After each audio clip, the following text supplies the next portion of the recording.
महाराष्ट्र में अगले कुछ महीनों में विधानसभा के चुनाव होने हैं।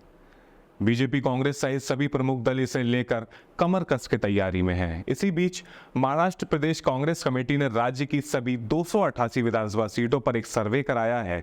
आदाब, नमस्कार, मैं दानिश नदीम और आप देख रहे हैं द देशपोर्ट। सर्वे के मुताबिक प्रदेश में महाविकास आघाड़ी यानी एमवीए की स्थिति काफी मजबूत है और आराम से जीत सकती है। इसके साथ ही एमवीए में सीट बंटवारे को लेकर भी स्थिति साफ होती नजर आ रही है।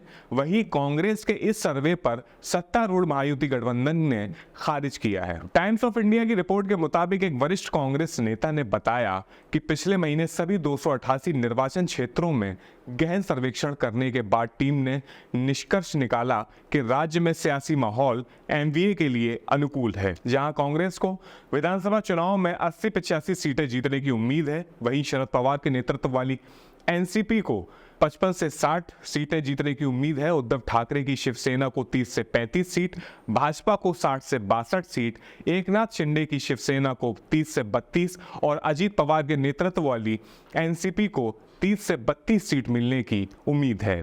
दूसरी तरफ बीजेपी ने इस सर्वे के नतीजे को खारिज करते हुए कहा है कि इस चुनाव में वह सबसे बड़ी पार्टी बनकर उभरेगी। भाजपा के एक नेता ने कहा, कांग्रेस का सर्वे मुख्य रूप से उद्धव ठाकरे को शर्मिंदा करने के लिए है, जो सीएम पद के प्रबल दावेदार हैं। अगर उद्धव ठाकरे की शिवसेना 30-35 सीटें जीतती है तो वह सीएम पद के लिए दावा नहीं कर सकते। अब ये भी जान लीजिए कैसे हो सकता है एमवीए में सीट बंटवारा। एमवीए में सीटों के बंटवारे को लेकर कवायद तेज है। सूत्रों से मिली जानकारी के मुताबिक कांग्रेस 130 सीटों, एनसीपी शरद पवार 75 और शिवसेना उद्धव ठाकरे 75 सीटों पर चुनाव लड़ सकती है। यानी 130, 75 और 75 के फॉर्मूले पर सहमति बनने की संभावना है। इसके साथ ही एमवीए ने छोटी पार्टियों को भी समायोजित करने का प्लान है।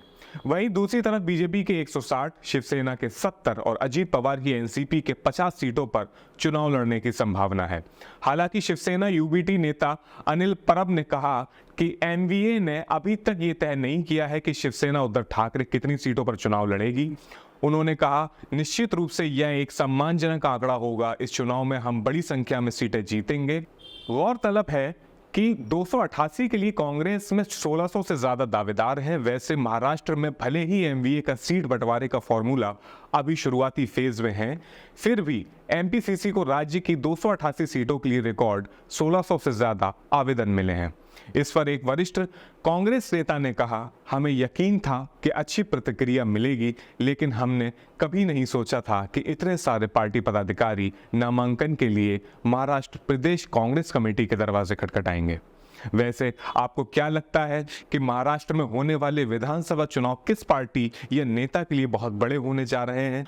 अपनी राय हमें कमेंट करके जरूर बताइएगा। वीडियो को लाइक कीजिए, शेयर कीजिए और साथ ही साथ आपको एक बात मैं और बताता चलूं, आपका पसंदीदा चैनल सुखनदान स्टोरीज अब बन चुका है द देशपोर्ट। तो द देशपोर्ट को सब्सक्राइब करें, अपना प्यार दें। बहुत शुक्रिया, अपना बहुत ख्याल रखें।